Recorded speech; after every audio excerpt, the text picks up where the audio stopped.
ये पानी, जल, जब इसके संदर्भ में बात करने के लिए मुझे अवसर दिया तो मेरे ज़हन में आया कि मैं किससे बात करूं, किस आधार पर बात करूं। सभापति महोदय, हमारी पीढ़ियों का, पूर्वजों का दर्द है इस पानी के से जुड़ा हुआ। अगर उसको एहसास हम लोग करें तो इससे बड़ा दर्द और तकलीफ हम लोगों के लिए और कुछ भी नहीं है जो पानी के संदर्भ में हम लोगों को है, विशेषकर धार में रहने वाले हम लोगों के लिए। पानी के संदर्भ में इतिहास भी बहुत बोला गया। इस संदर्भ में घोषणाएं, नियम, दोषारोपण, प्रक्रिया, श्रेय, आयोजन, सर्वे, डीपीआर, मेरी सरकार, उसकी सरकार, ये तमाम बातें हम लोगों का। पर अंत में इस पेयजल के संदर्भ में हम लोगों के लिए लक्ष्य क्या रहना चाहिए? लक्ष्य ये कि जिसको आवश्यकता है हर घर के अंदर पानी पहुंच रहा है या नहीं पहुंच रहा है, शुद्ध पानी पहुंच रहा है या नहीं पहुंच रहा है, हम सबको अच्छी तरह से पता है। ईमानदार से हम लोग अगर विश्लेषण करें तो हर किसी को पता है, जो राजस्थान को जानता है उसको अच्छी तरह से पता है, सरकार में बैठे हुए लोगों को पता है, हमें पता है, इंजीनियर टेक्नोक्रेट्स को पता है, ब्यूरोक्रेट्स को पता है। पर इस जल के संदर्भ में हम लोगों का, मेरा मानना है कि हम लोगों का दृष्टिकोण अलग रहना चाहिए, क्योंकि इस समस्या का समाधान हम लोगों के लिए प्राथमिकता से, पीढ़ियों से। हाँ, श्रेय जिसको चाहो आप दो। गंग नहर का श्रेय देने के लिए कह रहे हो, जिसको चाहो। हर किसी ने गंग नहर के संदर्भ में कुछ ना कुछ योगदान किया है। आपकी नज़र के अंदर गंग नहर का, वहाँ के उस समय में जो इस व्यवस्था के अंदर अज्ञावान लोग थे उनको श्रेय देना चाहे, आप लोगों ने दिया तो दो। मुझे व्यक्तिगत तौर पर इससे कोई भी आपत्ति नहीं है। पर वो संसाधन आई कहां से? मेरे मित्र विधायक ने बहुत बात करी, पर 90% वो किसानों की खून पसीने की कमाई का हिस्सा, जो भी उस समय की व्यवस्था थी, उसमें देकर और उस 90% के अंग से वो गंग नहर बनी। लाखों मजदूर, हम लोगों के पूर्वज मजदूरी के माध्यम से वो गंग नहर बनाई। अब जिसको श्रेय देना चाहो जाओ, पर एक शब्द तो अपने पूर्वजों के बारे में अगर बोलते तो शायद मुझे और हमारे पूर्वजों को अच्छा लगता। ये बात सुनते सुनते मुझे एक जॉर्ज ऑरवेल ने किताब लिखी थी 1984। क्या हम लोग पूरी की पूरी व्यवस्था उस दिशा में नहीं लेकर जा रहे हैं? जिसको इच्छा हो, क्योंकि अगर बात पूरी करेंगे, तार्किक करेंगे तो और अंत में इनके पास कुछ नहीं रहेगा। ये जाति और धर्म से उसको जोड़ेंगे, जिसको मैं कम से कम जल के संदर्भ में वो कोई इनको मौका, अवसर नहीं देना चाहता, वरना मैं उस संदर्भ में भी पूरी की पूरी बात करता। हमारे पूर्वज और तमाम इस धार के अंदर रहने वाले लोग सिर्फ इस जल के लिए, पानी के कारण अपना घर, अपना परिवार, अपना क्षेत्र छोड़ा। बाड़मेर जिसका मैं निवासी हूं, कोई भी परिवार बाड़मेर का मूल निवासी नहीं। सब हम लोग बाहर से आए हुए, हर जाति धर्म का लोग बाहर से आए हुए। सिर्फ पीने के पानी, न्यूनतम पीने का पानी जिसे हम जिंदा रह सके, उसकी खोज में हम लोग संघर्ष करते करते करते आज जहां हैं वहां बैठे। आज मैं बड़ा गर्व से कहता हूं, भाई तू, मेरा गांव भाई तू है, मेरा विधानसभा क्षेत्र भाई तू है। पर भाई तू हम लोग पहुंचे कैसे, वो सफर आज हम लोग याद नहीं कर रहे हैं। और मेरे भाई तू का नहीं, हर कोई जो थार में रह रहा उनकी यही कहानी। हम प्यास मरते हुए, हमारे पूर्वज प्यास मरते हुए न्यूनतम जिंदा रहने के लिए इस थार को छोड़कर और मध्य प्रदेश के उस मालवा इलाके के अंदर गई, कुछ पाने के लिए नहीं। आज मैं राजनीतिक तौर पर गया हूं तो उस मायने से नहीं, कोई नौकरी के लिए, व्यापार के लिए नहीं, अपने आप को जिंदा कैसे रख पाए,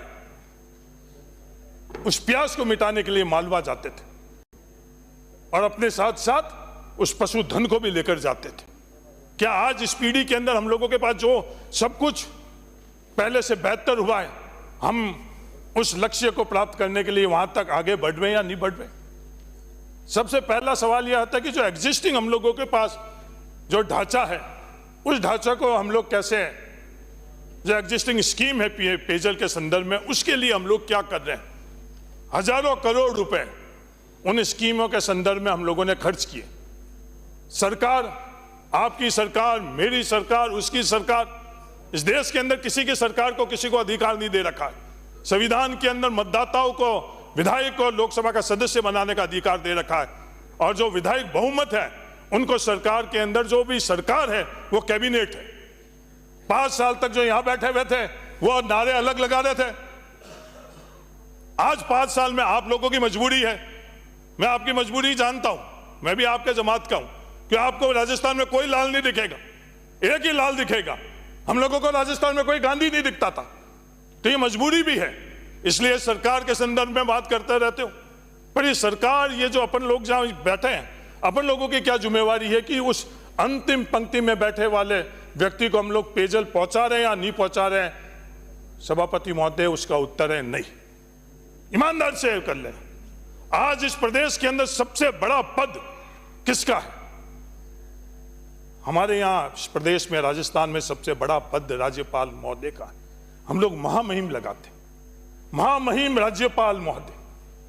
महामहिम राज्यपाल महोदय को भी आप अर्ध सत्य, अधूरी जानकारी देकर उनके मुख से, कि उसके पद से बड़ा आज इस व्यवस्था में कोई पद नहीं है। राज्यपाल के अभिभाषण के वक्त में उनसे आपने एक उदाहरण दिया, आपने उदाहरण दिया कि राज्यपाल जी अपनी विजिट में गई, वो तामलोर गई, बाड़मेर जिले में। उस तामलोर के अंदर जिस व्यक्ति गोविंद सिंह पुत्र जब्बर सिंह जी के ढाणी में गई, वहां पीने के पानी का नल के माध्यम से पानी आ रहा था। सभापति महोदय, जब हम लोग ये बात कर रहे थे इस सदन के अंदर, उस पड़ोस के अंदर रहने वाला, बिल्कुल जिनके पड़ोस के अंदर ढाणियां हैं, रेशमाराम मेघवाल और हरकाराम मेघवाल, उसकी दर्द तकलीफ का एहसास हम लोग नहीं कर रहे हैं। उनके जहन के अंदर, मन में ये बात है कि बिल्कुल पड़ोस की ढाणी है उनकी, बिल्कुल पड़ोस की ढाणी। उसमें भी आज तक, अभी मैं खड़ा हूं, जब तक उनके वहां पीने का पानी नहीं है। और तो और छोड़ो, जो ग्राम पंचायत तामलोर है, उस ग्राम पंचायत तामलोर के अंदर भी सभापति महोदय, उस तामलोर के अंदर भी देवलगढ़ और हीरपुरा के अंदर आज तक पानी नहीं हुआ, उस राजस्व गांव के अंदर भी। सिर्फ हम लोग सिर्फ बोलने के लिए, दिखाने के लिए ये सब चीजें करें, या हम लोग, हाँ सब गलत हम ही हैं, या आपको कोई भी इसके जल के संदर्भ में बरसात नहीं हो रहा उसका भी दोष आप देते हो, वो भी लेने के लिए तैयार। हर योजना के संदर्भ में जो कमी है, गलती है, वो सब हम लोग लेने के लिए तैयार है। पूरा दोष ही हम लोगों को बना दो, पर जिसको कम से कम न्यूनतम पीने का पानी, उनको तो पानी के पीने, उसका दर्द तो समझ लो। पीने का पानी छोड़ो, उसकी हंसी खिल्ली तो हम लोग नहीं उड़ाई। उस दर्द के समझकर अगर आप अपना मन मनसा, मैं मानता हूं सभापति महोदय, मैं जिम्मेवारी से बोल रहा हूं, इंटेंशन के तौर के ऊपर, मैं इन दोनों मंत्री के इंटेंशन के ऊपर मेरे जहन के अंदर बिल्कुल कोई भी सवाल नहीं है। चाहे पीएचडी मिनिस्टर हो, चाहे इरिगेशन मिनिस्टर, जितना मैं थोड़ा इनको जानता हूं, सेक्रेटरी के तौर पर भी मैं इन दोनों सेक्रेटरीज को जानता हूं, मेरे मन के अंदर बिल्कुल भी 0% संशय है कि इन दोनों, बाकी की बात नहीं कर रहा हूं मैं, बाकी किसी की बात नहीं कर रहा हूं, किसी की गारंटी नहीं ले रहा हूं कि उनके इंटेंशन सही है या गलत है, पर इन 4 व्यक्तियों के संदर्भ में जो प्रशासनिक तौर के ऊपर और सरकार के तौर पर इन विभाग को नेतृत्व कर रहे हैं, इनके इंटेंशन में कहीं भी कमी नहीं। पर क्या सामूहिक तौर पर हमारी जिम्मेवारी नहीं बनती कि हम लोग वो जो एग्जिस्टिंग स्कीम्स है, चाहे वो हैंडपंप है, ट्यूबवेल है, अंडरग्राउंड वाटर से बनी हुई है, सरफेस वाटर से जो स्कीम बनी हुई है, सबसे पहले उनकी स्थिति क्या है, क्या वो सब ठीक चल रही है? अगर अपन आकलन करें कि वो सब ठीक नहीं चल रही, तो हमारी सबसे पहले जिम्मेवारी कि जो एग्जिस्टिंग स्कीम है उसको हम लोग ठीक कैसे संचालन करें। हमारे पास संसाधन कम है, चाहे आर्थिक संसाधन है वो भी सीमित है, हमारे पास मानव संसाधन भी सीमित है, स्टाफ के संदर्भ के अंदर जो स्थिति है वो भी पता है कि पहले जो पीएचडी का स्टाफ था, इरिगेशन के स्टाफ थी, उसमें बहुत बड़ी कटौती हो गई और उसका 100% दोष हमें दे दो, पर उसमें सुधार हमको करना चाहिए या नहीं करना चाहिए, इस सवाल का उत्तर तो हमको ढूंढना पड़ेगा, और तो कोई नहीं ढूंढेगा। इस लोकतंत्र में वो जिम्मेवारी हम लोगों की क्या है, हम लोगों की इस सदन की जिम्मेवारी के उसका हम उत्तर ढूंढें। उसमें संसाधन की कमी नहीं आनी चाहिए, उसमें रिपेयर मेंटेनेंस अगर करानी हो तो रिपेयर मेंटेनेंस कराई, अगर कोई बिल्कुल भी वो स्कीम ठीक नहीं हो उसको रिप्लेस कराकर उसको रिप्लेस कराकर पाइपलाइन हो या सोर्स को कराई ना, उसको हम लोगों को प्राथमिकता से देखनी चाहिए। उसके बाद में जो सबसे ज्यादा चर्चा देश दुनिया और इस सदन में हो रही है जेजेएम स्कीम, वो जेजेएम स्कीम के बारे में सब श्रेय आपको और मुबारकबाद आपको। पहले बनाने वाले जो स्कीम के समय मंत्री जी थे, मेरे छात्र जीवन में बाबू सिंह जी को पता है, आमने सामने हमने चुनाव लड़ा, उनको मुबारकबाद। अभी जो मंत्री है वो जब मैं एमपी रहता था 5 साल बिल्कुल बगल में नॉर्थ एवेन्यू में रहते हैं, उनको मुबारकबाद। जिसको देना मुबारकबाद दे दो, और कमियां है वो सब हमको दे दो। पर उस जेजेएम स्कीम है, इसको समझने की आवश्यकता है। जो जेजेएम स्कीम बनी, कोई भी स्कीम, कोई भी रणनीति 100% सही नहीं रह सकती, ये भी हमको मानना पड़ेगा। जेजेएम स्कीम को जितना अपन ने समझ के जो पहला कदम अपन ने उठाया सर्वे के संदर्भ में, आज सबसे बड़ी त्रुटि उस सर्वे में ही है। ये अपन लोगों को आप 2 साल ऊपर दे दो, भ्रष्ट है। भ्रष्ट है तो 15 महीने में आप लोगों ने क्या किया?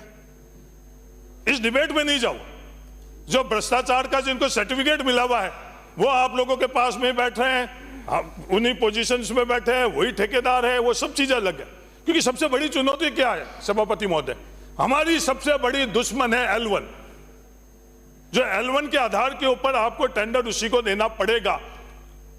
या तो इस प्रक्रिया के संदर्भ में अपन चर्चा करें कि जो हमारी सबसे बड़ी दुश्मन L1 है, इससे निजात कैसे पाए।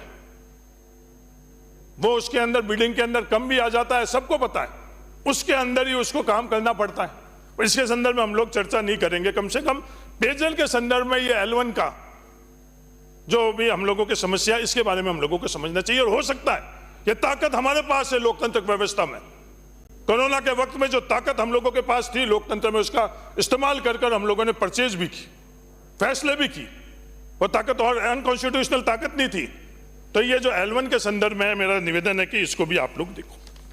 अब ये सवाल है कि जब सर्वे में कमियां रह गई तो सर्वे को हम सुधार कैसे करें? जो सर्वे और नीचे धरातल के अंदर बहुत बड़ा गैप है, उसको हम लोग मिटे कैसे? डेविएशन के संदर्भ में विभाग पहले ही फैसला ले चुका है, विभाग के आप मंत्री हो मंत्री जी, ये जो भ्रम भ्रांति फैला रहे हैं कि आप 15 महीने के मंत्री है, ये ओनरशिप लो आप। और पीडीओ में आगे भी आपको मंत्री के तौर पर ही याद रखेगा, ये ओनरशिप लो। क्योंकि ये भ्रांति फैलाई जाती है कि सब छोड़ो, पहले वाले की जिम्मेवारी नहीं लो हर उत्तर के अंदर, हर बात में। तो जो डेविएशन का प्रावधान है, उस डेविएशन के प्रावधान से हम लोग जो सर्वे में त्रुटियां है, कमी है, उसको हम लोग दूर कैसे करें? दूसरा ये कि जो पंपिंग स्टेशन, क्योंकि पहले हम लोगों ने जो इकाई मानी थी वो राजस्व गांव को इकाई मानी। 2011 के जनगणना के आधार पर राजस्व गांव को बनाया। राजस्व गांव बहुत बड़े थे, एक ग्राम पंचायत सभापति महोदय, एक ग्राम पंचायत भी 80 किलोमीटर की थी। तो उसके संदर्भ में भी मेरा निवेदन है कि वो डेविएशन के बाद में जो ये पंपिंग स्टेशन एडिशनल कहीं करने, दूसरी गुणवत्ता के संदर्भ में भी। गाय के संदर्भ में हम लोग बहुत बोलते हैं, जय गौ माता, पालना छोड़ दिया है, पर पूजन और नारों के अंदर तो हम लोगों ने गायों को छोड़ा नहीं।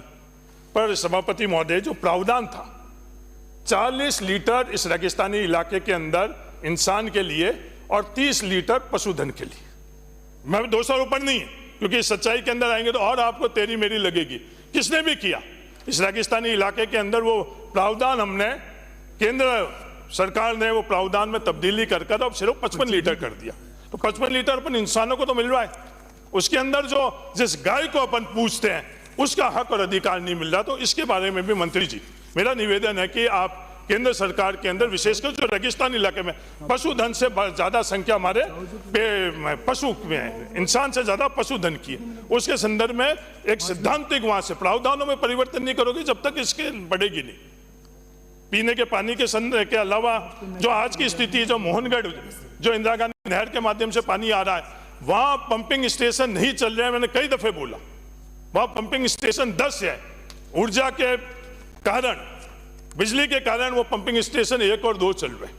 जो भी व्यवस्था कर रखी है सभापति महोदय, शहर के लिए अलग, गांव के लिए अलग व्यवस्था, क्या ये सही है? अगर सही है तो हम लोग सर्वसम्मति से इसकी स्वीकार्यता कर दें कि जयपुर में मैं रह रहा हूं, बाड़मेर में मैं रह रहा हूं, जोधपुर में मैं रह रहा हूं, पीने के पानी के लिए हमारे कोई भी हक और अधिकारों में कटौती नहीं। अगर मैं ढाणी में रह रहा हूं तो सभापति महोदय 3-3, 4-4 महीने से हम लोगों को पानी नहीं मिला।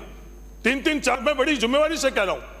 अभी जो एमएलए महोदय कह रहे थे आईजीएनपी से, एमएलए साहब जैसलमेर एमएलए साहब, आप फैसला कर लो कि 5 साल के अंदर जो पानी का प्रबंधन की व्यवस्था थी और 2 वर्षों के अंदर थी, अगर किसानों को सही मिल रहा है, सब कुछ सही है, तो बाड़मेर जैसलमेर के किसान, इनसे ज्यादा विश्वास किसी के नहीं करना, महादेव जी का भी नहीं करना। समाप्त कीजिए। अगर दो बारी के अंदर इनको आईजीएनपी नहीं होगा।